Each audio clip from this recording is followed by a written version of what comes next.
नमस्कार, मैं कपिल देव आर्य बात खुराफात में आप सगड़ा स्वागत करूँ। आज मैं आपसे रूबरू करवाने जा रहा हूँ नेचुरोपैथी चिकित्सक डॉक्टर बंसीलाल भूरिया जी। भूरिया जी, आपको बहुत बहुत स्वागत है बात खुराफात में। मैं ये नेचुरोपैथी चिकित्सा वास्तव में क्या है? देखिए कपिल जी, सबसे पहले मैं आपका स्वागत करता हूं और मैं आभारी हूं कि आपने मुझे इस योग्य समझा और प्राकृतिक चिकित्सा और नेचुरोपैथी से संबंधित आपकी जिज्ञासा हुई। तो प्राकृतिक चिकित्सा एक चिकित्सा पद्धति है जो प्रकृति में 5 तत्व हैं: मिट्टी, पानी, धूप, हवा, आकाश। इन 5 तत्वों के द्वारा जो चिकित्सा की जाती है वह है प्राकृतिक चिकित्सा। अच्छा। तो मतलब जहाँ एलोपैथिक है, आयुर्वेदिक है, देखो जो ट्रीटमेंट हुआ, प्रक्रिया हुआ है, तो एक जो सारी नेचुरोपैथी की प्रक्रिया कुछ अलग होगी इसमें, मतलब कि मशीनरी भी कुछ होगी? हाँ, इसमें मशीनों का कोई आवश्यकता नहीं। अच्छा। प्राकृतिक चिकित्सा में इसका मूल सिद्धांत है कि शरीर में जो गंदगी आके रुकती है वही रोग का कारण है। बिल्कुल, बस। और अन्य चिकित्सा पद्धति में रोग का कारण कीटाणु समझते हैं। बिल्कुल। अपनी जो एलोपैथी चिकित्सा है वो रोग का कारण कीटाणु को मानती है।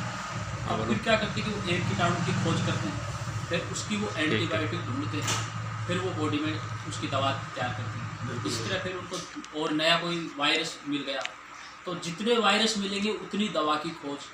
अच्छा। अब जैसे अब नया वायरस आ गया कोरोना, बिल्कुल। अब कोरोना की अभी वैक्सीन खोजने में लग रहे हैं। लेकिन हमारी प्राकृतिक चिकित्सा ये कहती है कि जितने भी वायरस हैं उन सब को ठीक करने के लिए हमारी बॉडी में ऐसा सिस्टम है बिल्कुल जो सब वायरस को ख़त्म कर देता है। इम्यूनिटी पावर, और उसको बोलते हैं इम्यूनिटी पावर। बिल्कुल। उसको रोग प्रतिरोधक शक्ति भी बोलते हैं, बिल्कुल। जीवनी शक्ति भी बोलते हैं, वाइटलिटी फोर्स भी बोलते हैं, अच्छा। और प्राण शक्ति भी बोलते हैं। हाँ सर। ये सभी उसी के पर्यायवाची नाम। अच्छा, तो अब भी मतलब एक कोरोना महामारी में लेके बहुत तकड़ों की हवा हो रही है, या तो लापरवाही है ना? और अवेयरनेस को तो खैर अपने इंडिया का मान नाम ही बने अवेयरनेस में लोग समझे कि जागरूकता क्यों है, जागरूकता क्यों होनी चाहिए। लेकिन एक तो हद से ज़्यादा लापरवाही है कि अगर कोई का बीमारी होगी जना तो पूरा मोहल्लो है वो घर बिल्कुल नहीं मान लो पैक हो जाओ, घर के बाहर को निकलो, और कोई का जगह होगी फिर तो अपराधी की नज़र से देखें प्रशासन भी और आम आदमी भी। तो देख जागरूकता तो लोगों में होनी चाहिए। देखो बहुत ज़्यादा अभाव है, तो फिर बारे में आप कुछ कह सको अपने बाद जागरूकता किस हिसाब से होनी चाहिए, लोगों को क्या बचना चाहिए? देखिए, इसमें ये है कि दुनिया में जो भी बीमारी आती है उसको वो कीटाणु के नाम से जानते हैं। और ये निश्चित है कि इस वायुमंडल में सबके कीटाणु हैं, टीबी के हैं, कैंसर के हैं, हैजा के हैं, सब कीटाणु हैं। और उन कीटाणुओं से हम कैसे बच सकते हैं? तो कीटाणुओं से बचने का बस केवल एक ही उपाय है कि अपने शरीर में जो गंदगी जो शरीर बाहर निकालता है वो 4 मार्ग हैं: मल, मूत्र, प्रश्वास और संवेदन। प्रश्वास की चीज़ है तो मल जो हम भोजन लेते हैं उसको मल के रूप में बाहर निकालते हैं, टॉयलेट के रूप में, वो मल है, उसको बड़ी आंत निकालती है। मूत्र जो हमारी खून की जो गंदगी है उसको किडनी बाहर निकालता है यूरिन से, पेशाब से, तो वो मूत्र है, ये हमारी गंदगी है, ये बॉडी का टॉक्सिन सब जो है। स्वेदन पसीने को बोलते हैं कि खून की जो गंदगी है वो पसीने के माध्यम से भी बाहर निकलती है, तो उसको त्वचा निकालती है। और प्रश्वास जो हम श्वास ऑक्सीजन लेते हैं और बदले में जो जहरीली गैस छोड़ते हैं, कार्बन डाइऑक्साइड गैस, उसको प्रश्वास बोलते हैं। अच्छा। तो ये प्रकृति ने, कुदरत ने 4 मार्ग दिए हैं गंदगी से बाहर निकालने को, इस गंदगी को। क्योंकि हमारे शरीर में गंदगी आती है भोजन के माध्यम से, जल के माध्यम से, वायु के माध्यम से, तो उसको शरीर स्वयं बाहर निकाल देता है उस गंदगी को। ये बॉडी के अंदर सिस्टम है। बहुत बढ़िया। अब होता क्या है कि जब हमारे 4 मार्ग अवरुद्ध होते हैं तब प्रकृति 5वां मार्ग अपनाती है। उस 5वां मार्ग जो है उसको रोग बोलते हैं। जैसे मान लीजिए हमने कोई चिकनी चीज़ खा ली और वो भोजन से नहीं पची तो वो दूषित कफ बन गया। अब वो कफ क्या है? सबसे पहले वो कफ निकलता है नाक द्वारा, नाक से पतला पानी गिरता है जिसको हम जुकाम बोलते हैं। अब हम क्या करते हैं कि वो जब नाक से पानी गिरता है तो वो बिगड़ा हुआ कफ है, वो उसका बॉडी से निकलना श्रेष्ठ है। और हम क्या करते हैं कि डॉक्टर के पास जाते हैं और बोलते हैं साहब जुकाम लग गया, तो एलोपैथी डॉक्टर, आयुर्वेदिक डॉक्टर, जो भी डॉक्टर वो क्या करते हैं उसको गर्म दवा देते हैं या गर्म काढ़ा देते हैं। हम गर्म दवा, गर्म काढ़ा इनके खिलाफ हैं। वो क्या करते हैं उस निकलने वाली गंदगी को वहीं रोक देते हैं और हम सोचते हैं कि ये ज़्यादा बढ़िया है, लेकिन वो रुका हुआ कफ वो थोड़ा नीचे गलक गया, वो गले में आ गया, वो थोड़ा गाढ़ा हो गया, अब वो कफ खांसी के रूप में बाहर निकलना चाह रहा था। फिर डॉक्टर के पास जाते हैं कि डॉक्टर साहब खांसी हो गई, तो डॉक्टर साहब उसको और दवा देके उस कफ को नीचे ढलका देते हैं। फिर वो कफ फेफड़ों में चला जाता है, वो फेफड़ों में जम गया तो फिर उसको टाइफाइड, टीबी वगैरह हो गई, और वो दवा गर्म दवा दी तो फिर वो आंतों में चला गया। फिर वो महिलाओं के जो है वो यूरिन से बाहर निकलता है, जिसको श्वेत पड़ता है, ल्यूकेरिया, सफ़ेदा पड़ना, ये आदि तमाम बोलते हैं। तो सारा कफ का बिगड़ा हुआ रूप है। लक्षण एक है सबके, नाक से गिरने वाला भी वो भी कफ है, जिसको मेडिकल साइंस में उसको म्यूकस बोलते हैं। मुंह से निकलता है कफ है, वो भी वही है। लेडीज़ों के यूरिन से जो निकलता है वो भी वही है। तो सब वो कफ है, जिस अंग में जाता है उसके हिसाब से उसका जो असर वो बढ़ने लगता है, कठिन उसको होने शरीर खुद बाहर निकालता है। तो प्राकृतिक चिकित्सा ये बोलती है कि जैसे ही आपका जुकाम हो आप भोजन बंद कर दीजिए, ज़्यादा से ज़्यादा फल लीजिए। बहुत फलों के बढ़िया अंदर जानकारी है। नींबू, संतरा, मौसमी, खट्टी जाति के फल, नींबू, संतरा, मौसमी, अंगूर, आंवला, इन फलों की मात्रा बढ़ा दीजिए अच्छा। और नींबू पानी पीजिए। 3 दिन के अंदर आपका जुकाम चला जाएगा, बहुत बस बढ़िया। किसी औषधि की जरूरत नहीं है। ऐसे ही कोरोना है। अब कोरोना वायरस है, अगर आ भी गया बॉडी के अंदर तो अगर उसको शरीर के अंदर कुछ खाने के लायक कुछ नहीं मिलेगा और हम अनाज छोड़ दें और केवल फलों पे, भोजन पे, इसके नारियल पानी, नींबू पानी, शहद पानी, फलों का रस, इन पे अगर हम 1 सप्ताह 2 सप्ताह रह जाएं तो कोरोना जो है वो आसानी से निकल जाता है। बस शर्त ये है कि तली भुनी चीज़ें न खाएं, वो चीज़ न खाएं जो शरीर को नुकसान पहुंचाती है, देर से पचती है, गरिष्ठ भोजन न करें। इनका अगर ख्याल रखें तो कोरोना शरीर में उतना नुकसान नहीं पहुंचा सकता। बहुत बढ़िया, बहुत बढ़िया। या तो मतलब जानकारी की थेरेपी से जुड़ेगी। और अब थोड़ा सा बातचीत को मोड़ना चाहा तो मतलब आपको कोई क्लिनिक है? क्लिनिक फिलहाल क्लिनिक नहीं है, फिलहाल हम ये door to door naturopathy, physiotherapy, अच्छा। योग, ये सुविधा है। अच्छा। और डॉक्टर साहब आप मतलब प्रेशर अलावा भी आपका कोई शौक, कोई अपना हॉबीज कोई? हाँ, चित्रकला का शौक है, थोड़ा कॉमर्शियल आर्ट, लेटर साइनिंग, अच्छा। लेटर राइटिंग का शौक है। अच्छा। वो कोई गीत, और- संगीत, साहित्य?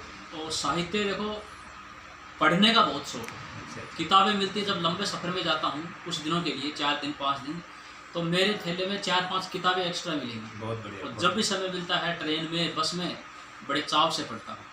ये तो पढ़ने का बात मुझे सही- बड़ा बचपन से ही शौक रहा। सही है। बात से मैं बेरो पढ़ा कि अध्ययनशील आदमी है भी पिछाड़ एक बातचीत में रस आने लग गया, पता लग गया कि भाई अध्ययनशील आदमी है, पढ़ा हुआ आदमी है। तो मतलब गीत संगीत में भी आपकी विशेष रुचि है, मैं सुनी है। अक्सर आप सिंगिंग प्रोग्राम में जाओ और बैठे पार्टिसिपेट करो, गीत हाँ, वगैरह ऐसा गाओ। है कि संगीत का कभी विधिवत प्रशिक्षण नहीं लिया, लेकिन बस मन को बहलाने के लिए थोड़ा गुनगुना लेता हूँ। अच्छा। तो मन को बड़ा अच्छा लगता है। और कभी कभी साथी लोग भी बोल देते हैं कि यार अच्छा लगता है, लेकिन अब वो आवाज़ मेरी थोड़ी बेसुरी है, मोटी है, लेकिन वो लोगों को बड़ा अच्छा लगता है, नहीं, तो थोड़ा गा लेता हूँ मैं। नहीं, बिल्कुल कुछ हो जाए, कुछ अपना कुछ भी फेवरेट कुछ आपका? हाँ, तो एक चाय के ऊपर एक गीत है, अच्छा। थोड़ा सा वो चाय पे सुना देता हूँ। बिल्कुल। गीत से पहले थोड़ी सी भूमिका है 1 मिनट की, वो बता देता हूँ। देखिए, चाय शरीर में बड़ा नुकसान पहुँचाती है। चाय जो है वो शरीर को लाभ नहीं देती है, लेकिन हम चाय पीते हैं क्योंकि पीते आ रहे हैं वर्षों से। परंपरा बन गई है। और चाय वैसे हमारा भारत का पेय नहीं है, क्योंकि हमारे भारत में बाहर से कोई अतिथि मेहमान आते थे तो उसका आतिथ्य करने के लिए उसको दूध पिला दिया, दही पिला दिया, छाछ राबड़ी दे दी, ये था, घी से था। लेकिन ये अंग्रेज़ लोग हिंदुस्तान आए थे व्यापार करने, लेकिन उनको यहाँ की जलवायु, यहाँ की भौगोलिक स्थिति बड़ी अच्छी लगी, तो व्यापार के साथ उन्होंने सोचा कि यहाँ तो शासन किया जाए। बिल्कुल। लेकिन जब उन्होंने यहाँ के लोगों को देखा, सोचा कि इनको गुलाम बनाए, तो देखा कि ये लोग तो बड़े बलशाली ताकतवर हैं, ये सूरज उगने से पहले ये उठ जाते हैं और दिन भर खेत में काम करते हैं, इतना पसीना बहाते हैं और इतने ताकतवर लोग हैं, बीमार कभी पड़ते नहीं, थकना कभी जानते नहीं, इन लोगों को तो गुलाम करना बड़ा मुश्किल है। तो उन्होंने सोचा कि इनकी दिनचर्या को अस्त व्यस्त किया जाए, अच्छा। इनकी खान पान की संस्कृति को तोड़ा जाए और हमारी चीज़ों को इनके ऊपर थोपा जाए। तो उनमें सबसे पहले इन्होंने चाय का वो दिया कि इनको चाय पिलाई जाए ताकि इनकी भूख चली जाए, इनकी नींद उड़ जाए, इनके जोड़ों में दर्द होना शुरू हो जाए, इनको कब्ज हो, इनका स्किन डिजीज हो। तो ऐसी तमाम बीमारियां जब होंगी तो इनको कहेंगे कि देखो साहब, ये बीमारियां तो हमारी अंग्रेजी चिकित्सा पद्धति ठीक करेगी, आपकी भारतीय चिकित्सा पद्धति इसमें कुछ नहीं कर सकती। और हुआ भी यही। अब आज वर्तमान में ये स्थिति है कि हमारी भारत की जो चिकित्सा पद्धति है उसको वैकल्पिक चिकित्सा पद्धति के नाम से अलग कर दिया, अल्टरनेटिव थेरेपी। बिल्कुल बिल्कुल। और एलोपैथी को टॉप पर कर दिया कि अब हर भारत के जनमानस में ये है कि अगर हम ठीक होंगे तो अंग्रेजी चिकित्सा पद्धति माइंड सेट ही बन गया लोगों में। वो जो उसके तो चाय जो है वो इतना नुकसान पहुंचाती है। तो उस चाय पे एक छोटा सा गीत है कि दूध दही और मक्खन घी की रस्म छूटती जाए, सुबह उठते बच्चे मांगे चाय चाय चाय, सुबह उठते बच्चे मांगे चाय चाय चाय, दूध दही और मक्खन घी की रस्म छूटती जाए, सुबह उठते बच्चे मांगे चाय चाय चाय, ओ बापू चाय चाय चाय। पहले चाय कागज़ की पुड़िया में आती थी, उसके बाद में क्वांटिटी बढ़ती चली गई। तो सुबह उठते ही 2 पुड़िया और दूध आध पा लाया, यहाँ 2 पुड़िया चाय की पुड़िया के लिए है।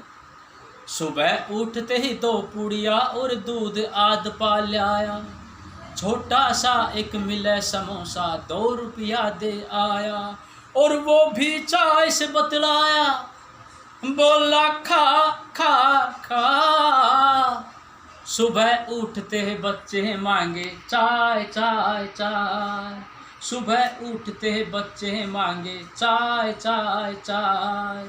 अब देखिए, चाय जितनी गर्म चीज़ हम कुछ नहीं पीते, अगर चाय जितना दूध पी लें गर्म तो दस्त हो जाए। और देखिए ना कितनी गर्म चाय पीते हैं, चाय पीते समय यदि वो गिर जाए त्वचा पे तो फफोले आते हैं। अब ज़रा सोचिए कि वो चाय जब हम पीते हैं तो हमारे जो अंदर के अंग हैं वो तो बाहर की त्वचा से ज़्यादा संवेदनशील है, तो उनकी क्या स्थिति होती होगी। तो गरम गरम चाय पीते हैं तो उससे दांत भी चले जाते हैं।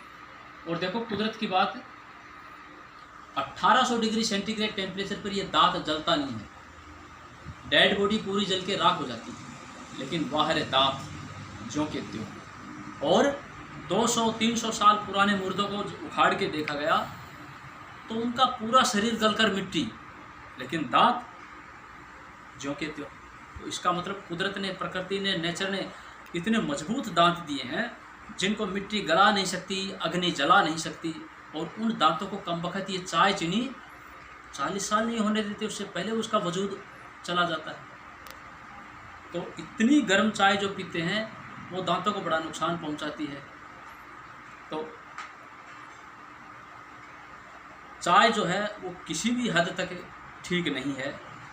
पाचन क्रिया में सबसे व्यवधान पैदा करने वाली चाय है। किसी का सिर दुखता हो, चाय बंद कर दीजिए, 2 सप्ताह बाद उसका रिजल्ट देखिए। कब्जी है, चाय बंद कर दीजिए, कब्जी चली जाएगी। और भी ऐसी तमाम बीमारियां हैं जो चाय के सेवन से दूर होती हैं। बिल्कुल, बहुत बढ़िया।